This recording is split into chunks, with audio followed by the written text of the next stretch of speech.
Olá, bom dia, Rodrigo. Eu sou o Vinícius do 7A e, para começar, no sétimo ano, gostaria de saber um pouquinho mais da sua carreira profissional.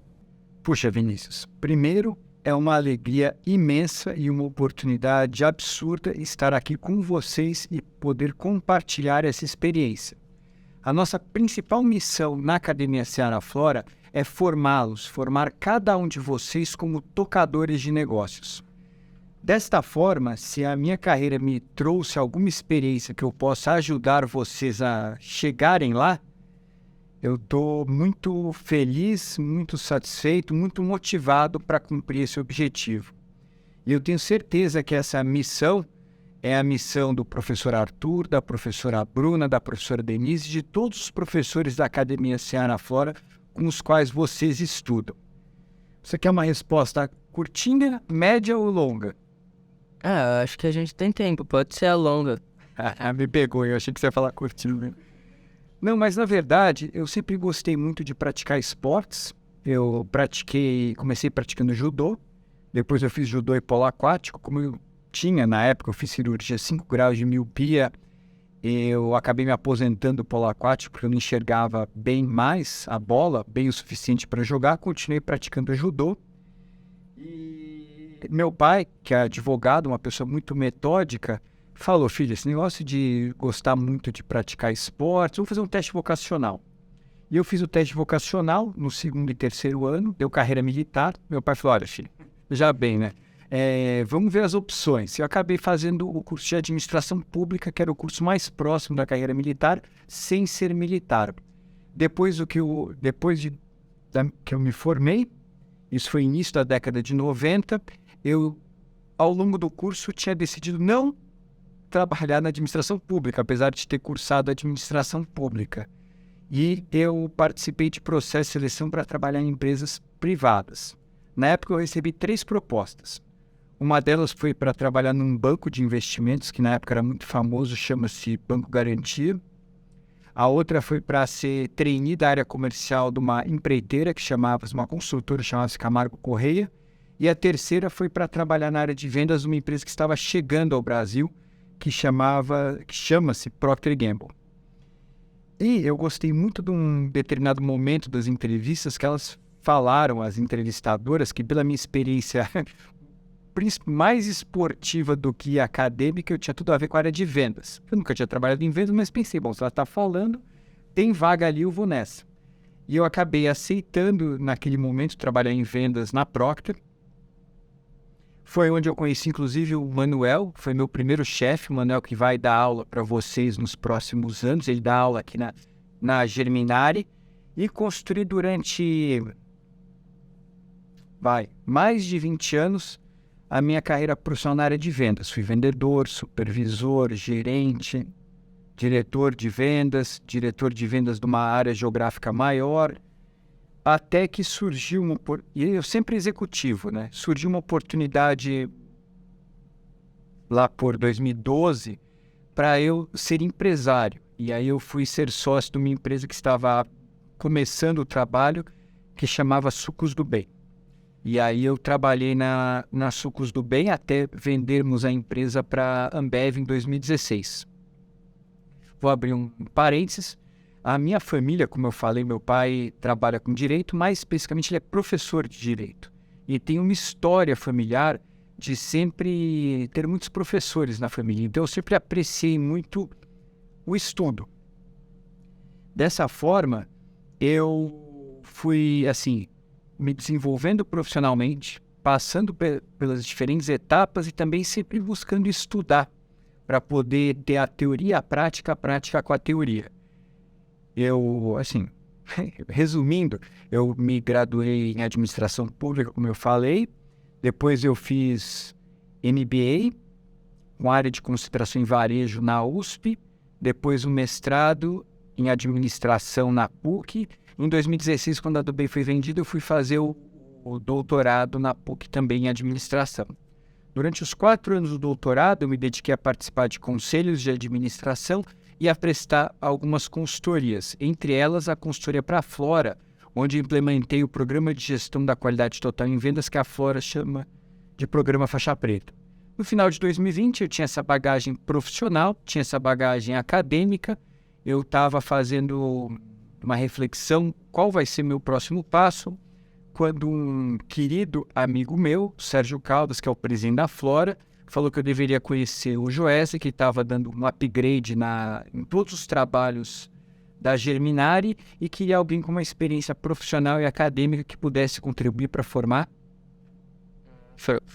nós, tocadores de negócio, vocês. Isso é meio certo, é. E aí eu vim para cá no final de 2020 e estou aqui até hoje com os professores, como eu já falei, que estão mais próximos de você do 7º ano e os demais que vão formá-los ao longo dessa trajetória incrível que vocês terão na Germinari. Respondi bem ou mal? Respondeu muito bem, inclusive, como você estava falando, eu consegui ver que você teve muita determinação na sua carreira profissional, sempre aceitando mais desafios, evoluindo. Achei isso bem interessante de reparar. Isso é legal que você está falando. E sabe que eu acho que teve 2 momentos que eu pude desenvolver essa determinação. Um deles foi na própria prática do esporte, como eu já falei, mas depois foi na área de vendas. Porque vendas é assim, você tem que bater a meta do dia, você tem que bater a meta do mês, você tem que bater a meta do ano. Cada cliente que você vai visitar é um desafio para você vender, persuadir, adquirir os seus produtos. Então, assim, a escola de vendas foi uma escola muito importante para mim. E não é por acaso que o primeiro estágio de vocês vai ser em vendas. Vocês vão ter a oportunidade de vivenciar isso, de desenvolver isso, que vai ajudá-los muito a serem tocadores de negócios excelentes no futuro. Tá bom? Tá certo. Valeu. Vamos lá, qual que é a próxima pergunta? Olá, Rodrigo, tudo bem? Meu nome é Rian, do 7º B, e minha pergunta é, qual foi sua inspiração para criar o livro Trade Marketing? Assim, Rian, essa é uma boa pergunta. Mas o trade marketing, ele surgiu originalmente na Europa no final da década de 80. O que estava acontecendo na Europa? Estava tendo uma consolidação das redes supermercadistas, que estavam ficando muito fortes, e então as indústrias precisavam negociar de forma diferente com esses varejistas. Então surgem os primeiros departamentos de trade marketing para desenvolver não apenas o marketing tradicional, mas também o trade marketing, que seria, entre aspas, o marketing no ponto de venda. Isso surge na Europa e à medida que as redes varejistas vão ficando mais fortes nas Américas, em outras regiões do mundo, o trade marketing se expande para os demais países. Eu já tinha uma certa experiência em vendas e marketing quando eu sou convidado para trabalhar em trade marketing no Brasil, para montar o que possivelmente foi o primeiro departamento de trade marketing no Brasil, uma das franquias da Coca-Cola. Naquele que eu trabalhava na época. Naquele momento, eu fui pesquisar, buscar artigos, trabalhos para me capacitar para fazer um trabalho de trade marketing que ninguém sabia o que era o trade. E eu vi que não existia essa literatura no Brasil. Eu falei, nossa, mas... E acabei, boa parte do que eu aprendi, acabei batendo por tentativa e erro, né?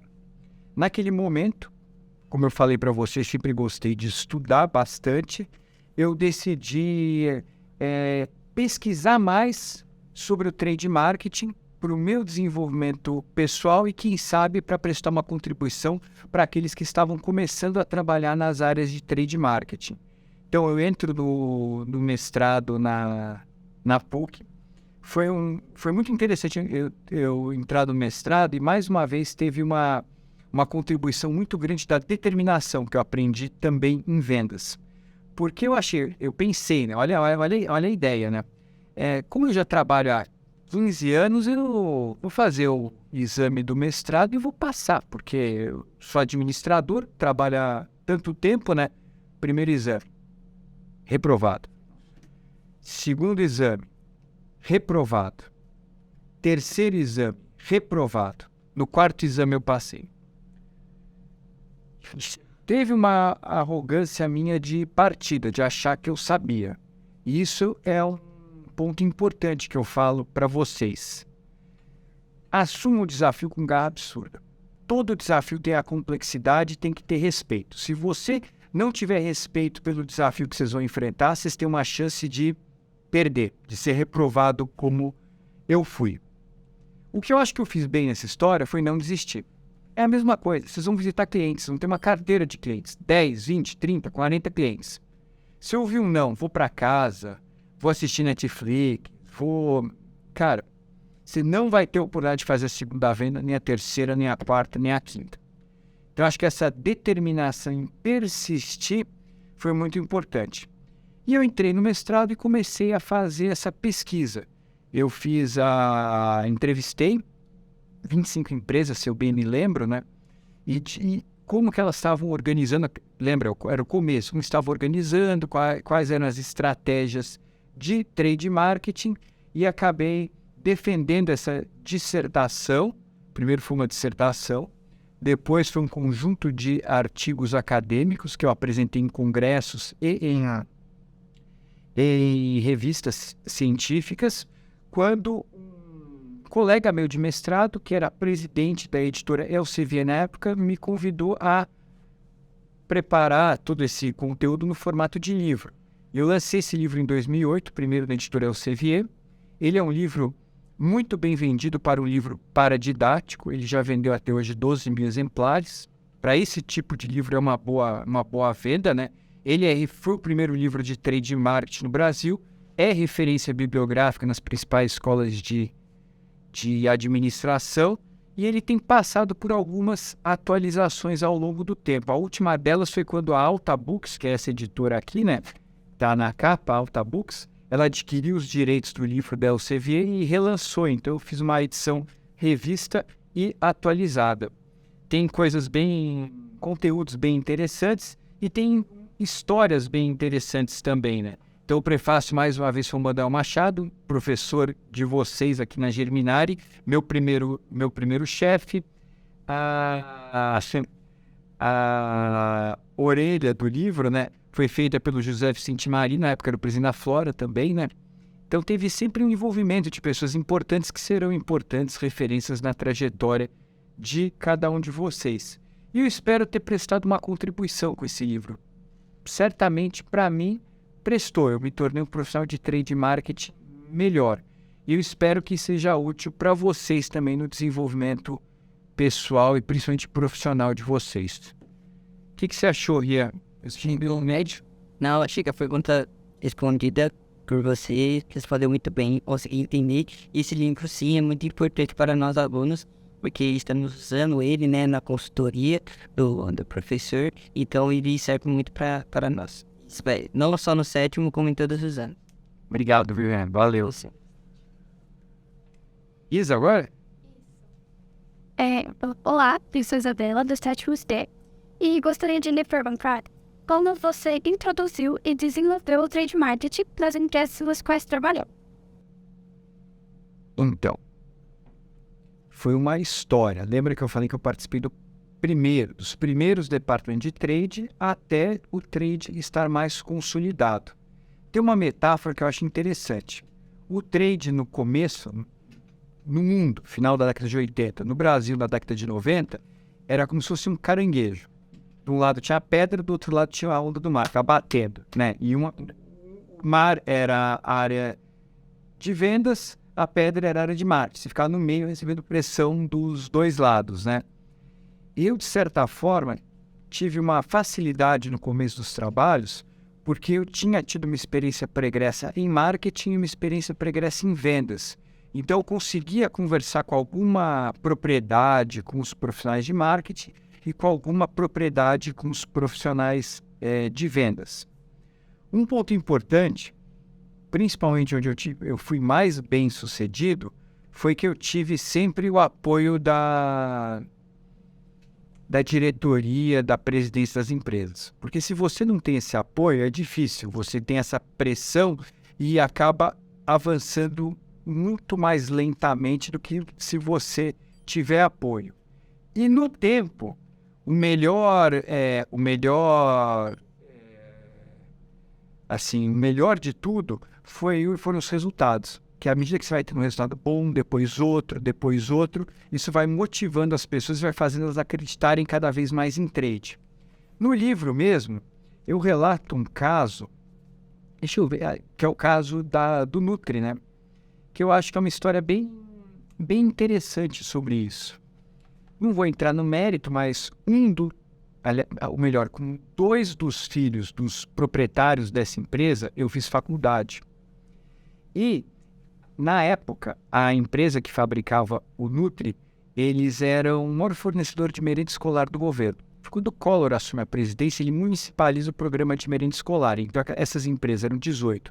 Tinham um cliente e passaram a ter 5.500 clientes. Em um ano, das 18 empresas, 16 faliram. E 2 ficaram com muitas dificuldades financeiras. Uma delas, a fabricante do Nutri. O que aconteceu?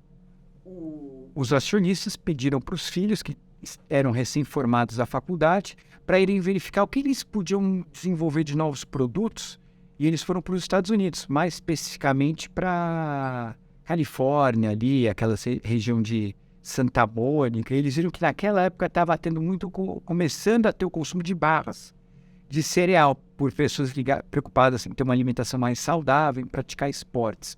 E eles voltaram com essa ideia. Eu ainda não trabalhava na empresa, né?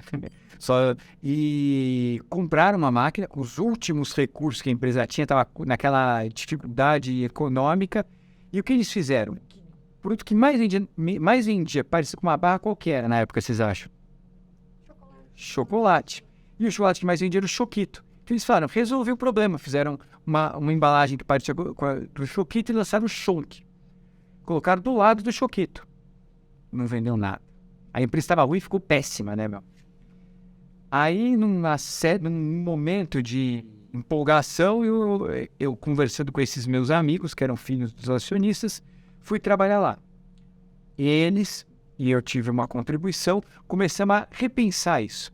E a gente primeiro montou um reposicionamento de marketing, né? Então a gente rebatizou o produto de Chonk para Nutri e a embalagem mais chocolate para embalagem mais saudável. Em seguida, o que nós fizemos? Em supermercado não vai. Ninguém sabe onde é o produto, né? Onde que a gente poderia vender esse produto? Num canal que era muito associado na época com a doença, mas que se você olhar a mesma situação de um outro ângulo, você pode associar com a promoção da saúde, que era o canal Farma. Então a gente foi o primeiro alimento vendido em farmácias no Brasil no início da década de 90. Foi difícil, eu lembro que eu fui, né, na época na Droga Raia, na Drogazil, essas são as que você conhece. Tem aquelas que não existem mais, o Drogão. E a gente visitou, apresentou, aos poucos as farmácias começaram a colocar o produto. E o produto começou a vender muito bem. E aí, qual foi o passo seguinte? A gente, assim, expor cada vez melhor nas farmácias, então eu colocava na frente do caixa, fazia uma degustação, você vê, ações de trade marketing, ações no ponto de venda para que o produto vendesse cada vez mais. Até que no momento os supermercados começaram a nos procurar. Eles que não queriam vender, que falavam que não vendia nada, que não tinha vendido nada, mas começaram a procurar. E aí o produto virou o sucesso que virou e muitas outras empresas entraram no mercado. Mas o que eu acho legal desse exemplo é que cada um de vocês pensa nos produtos da Seara e nos produtos da Flora que vocês vão trabalhar. Você consegue gerar receita, você consegue gerar rentabilidade e você consegue construir marca através do trade marketing. O que você acha disso? Foi totalmente interessante, junto com o exemplo trazido, que com certeza vai nos auxiliar, né, a continuar executando bons trabalhos aqui na escola e com certeza vai nos auxiliar bastante no caso de ensino. Que bom, ótimos trabalhos, não são bons, né? Vocês são feras. Vamos lá agora, o Felipe, né? Isso aí. Então, bom dia. Eu sou do 7º D e vim representar minha sala. E a nossa pergunta, né, como a gente já está falando de trade marketing, como o benchmark pode auxiliar o trade marketing? E quais são os benefícios desse processo? Olha, a minha carreira no trade marketing foi pautada pelo benchmarking. Se você pensar que desde o princípio, como não existia outros departamentos de trade, eu tive que olhar o que era feito fora do país. Depois, durante o mestrado, eu entrevistei executivos que estavam começando a área no Brasil Esse foi um mega benchmarking que permitiu que eu construísse e participasse da construção dos departamentos de trade. Agora, eu acho que nós temos um grande potencial dentro das próprias empresas e dos produtos com os quais vocês estão trabalhando e que fazem parte do grupo. Por exemplo, a gente faz os cheques de metas com os estagiários do primeiro ano. E é bem legal que a gente vê os vendedores da Flora, estagiários, né, conversando com os estagiários da Seara, pegando estratégias para aumentar as vendas do produto, pegando canais de distribuição, pegando pontos de vendas que eles podem aumentar a distribuição e desenvolver as vendas. E vice-versa, a Seara olha com a Flora. Então aqui a gente tem tudo o que a gente precisa na hora que a gente trabalha com o caso de ensino, trabalha duro com o caso de ensino e aproveita assim, a riqueza de exemplos que existem nas próprias empresas com as quais vocês estudam. É uma empresa grande, né? É a maior empresa de alimentos do mundo, né? Agora, eu queria fazer um ponto importante. Vocês estão falando do caso de ensino, e o caso de ensino, eu sou, não vou falar que eu sou maior, mas eu sou um defensor do caso de ensino. O caso de ensino é uma metodologia que questiona o ensino convencional da administração, porque como eu estudei, como outras pessoas estudaram, a Denise ela não é formada em comunicação, a Bruna acho que é administradora, o Arthur eu não sei se é administrador, mas assim, temos muitos administradores entre nós, né? E a gente estudava as matérias convencionais, era contabilidade, finanças, marketing, eram separadas. O caso de ensino inverte essa lógica. Você tem uma marca e um desafio. Você vai ter que passar por um diagnóstico, uma estratégia, um plano de ação e uma implementação disso, né? É exatamente isso que vocês vão fazer como gerente de vendas, como gerente de marketing, como diretor, como presidente, como tocador de negócio. Algumas vezes vocês podem pensar, pô, mas caso de ensino todo ano? Sim, todo ano. Porque quando vocês forem tocadores de negócios, é o que vocês vão fazer. Só que cada vez com marcas maiores, com desafios mais complexos, mas é o que vocês irão enfrentar. Nós não estamos preparando vocês para passarem no vestibular, né? Ainda que a gente vai ter a faculdade após a graduação da Germinari, né? Mas se vocês quiserem ser tocadores de negócios, quem sabe diretores e presidentes, eu garanto. A gente vai para cima com garra absurda para ajudar vocês nessa trajetória.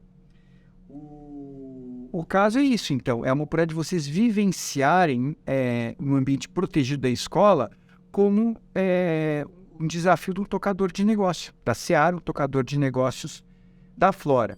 E não se preocupe que vocês estão fazendo o 6º, 7º, 8º, 9º, 1º, 2º e ano que vem 3º. É assim mesmo. Existe um antropólogo e jornalista americano chamado Malcolm Gladwell. Ele escreveu um livro chamado Outliers. Outliers é os fora de série, os extraordinários. Podem ver o livro. E ele fez uma rigorosa pesquisa acadêmica que diz: se você só é excelente em alguma coisa, se você pratica isso 10.000 horas. Não praticou, não entrega resultado. Desiste. Ah, mas eu já vi, vê de novo. Eu garanto que vocês não vão ter completado as 10.000 horas de caso de ensino quando vocês estiverem no 3º ano. Então, vocês vão ter que fazer mais um pouquinho de esforço para chegar lá. E aí, vocês vão ser extraordinários o que vocês se propuserem a fazer. O que você acha? Incrível, porque realmente a empresa é gigante e você respondeu simplesmente tudo o que a gente queria saber, né? Por enquanto. E é isso. Ficou muito bom, né? Esse caso, o caso, ele ajuda muito.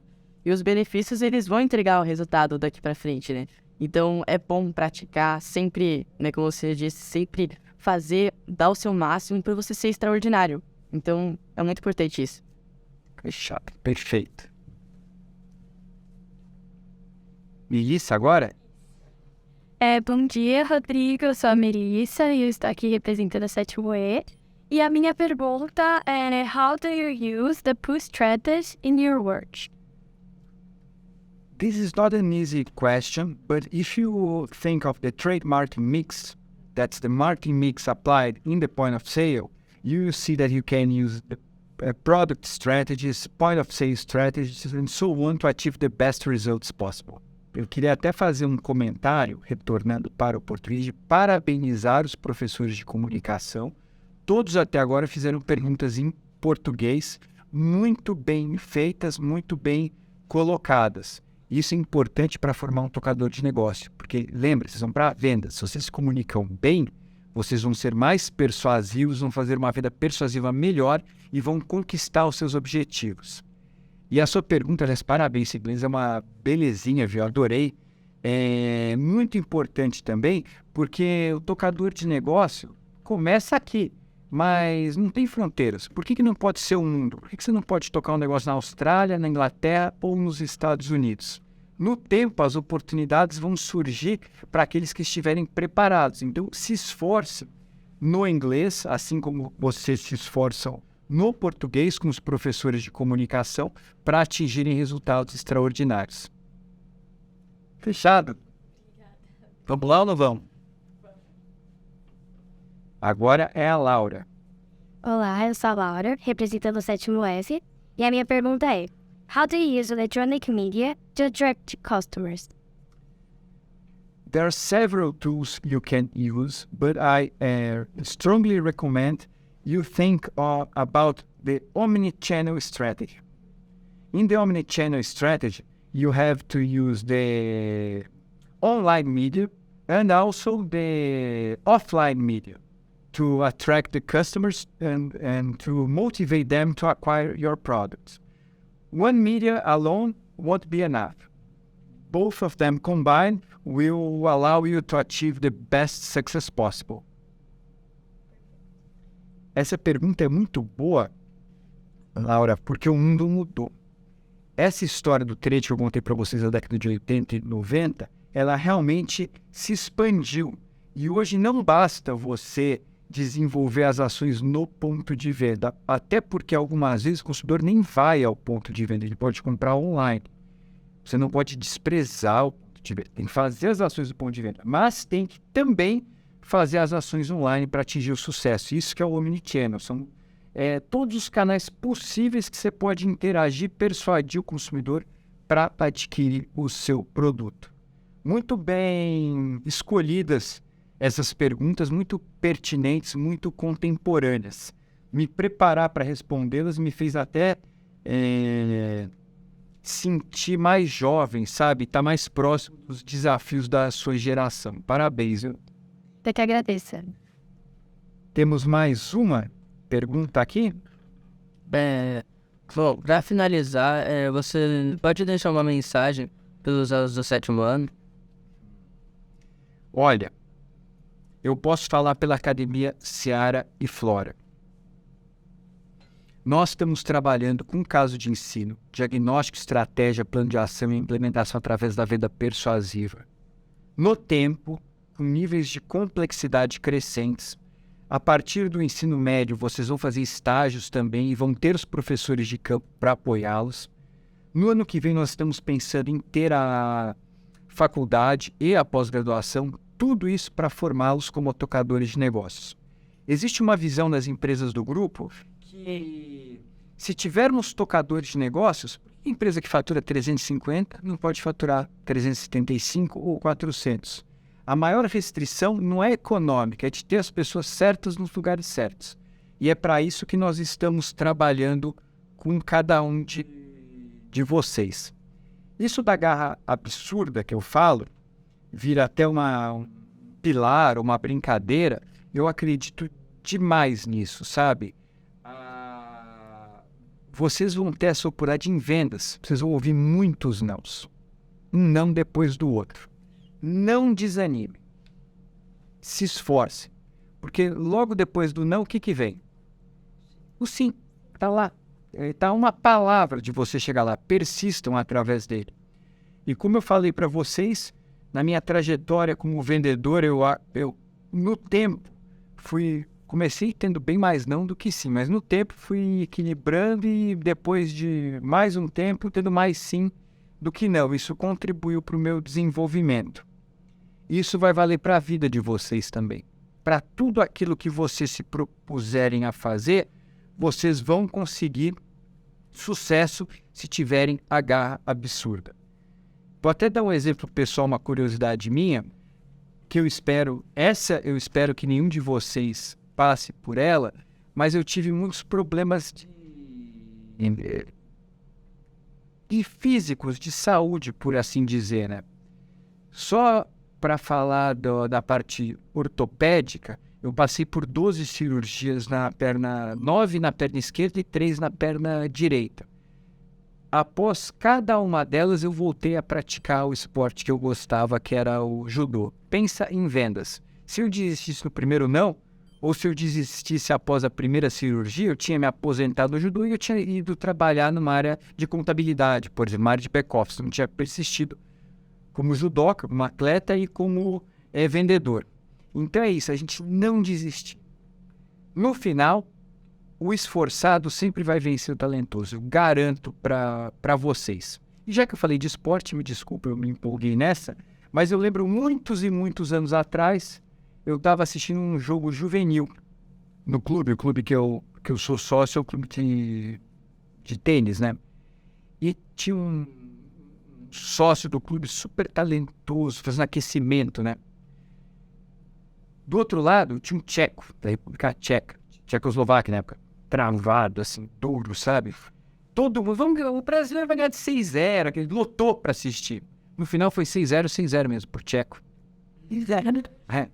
Sabe o que acontece? O tcheco era disciplinado, era metódico, não desistiu. O tcheco era Ivan Lendl, que depois foi número 1 do mundo. O brasileiro foi talentoso, foi número 1 do Brasil. O outro foi número 1 do mundo. O esforçado venceu naquele dia o talentoso. Ele sempre vai vencer o talentoso. Literalmente. Tá bom, camaradas? Então não deixem de ler o livro. Se vocês tiverem feedbacks, quem sabe a gente não faça uma terceira edição. E principalmente que ele contribua para a formação de cada um de vocês como tocadores de negócios. Foi um prazer estar aqui com vocês hoje. Logo estaremos juntos no Congresso de Marcas. Obrigado, um abraço. Também, Um garra absurda.